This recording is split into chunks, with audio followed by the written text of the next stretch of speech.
മുഖ്യമന്ത്രിക്കും സംസ്ഥാന സർക്കാരിനും മന്ത്രിമാർക്ക് നേരെ പല കോണുകളിൽ നിന്നും വിമർശനങ്ങൾ ഉയർന്നു വന്നിട്ടുണ്ട്. ഇതിനോടകം തന്നെ പ്രതിപക്ഷവും മാധ്യമങ്ങളും സോഷ്യൽ മീഡിയയും മാത്രമല്ല, ഇപ്പോഴത്തെ KN ബാലഗോപാൽ അംഗമായ ബാർ അസോസിയേഷനിലും സംസ്ഥാന സർക്കാരിനെതിരെ പ്രമേയമെന്ന റിപ്പോർട്ടുകൾ ചർച്ചയാവുകയാണ്.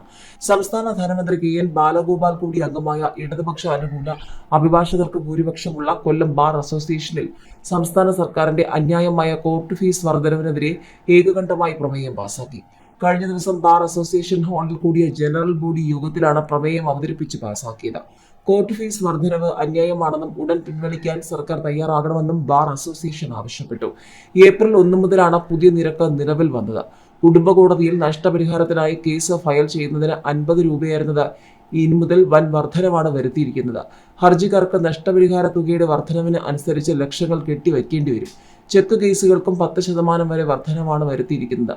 ഹർജികൾ ഫയൽ ചെയ്യുന്നതിന് സ്ത്രീകൾ അടക്കമുള്ളവർ വലിയ സാമ്പത്തിക പ്രതിസന്ധി നേരിടുമെന്ന് അഭിഭാഷകരും പറഞ്ഞു. നിലവിൽ തന്നെ പലവിധ സാമ്പത്തിക പ്രതിസന്ധിയിൽ നട്ടം തിരിയുന്ന കേരളത്തിൽ പുതിയ ചോദ്യങ്ങൾ കൂടി സംസ്ഥാന സർക്കാരിന് നേരെ ഉയർന്നു വരികയാണ്.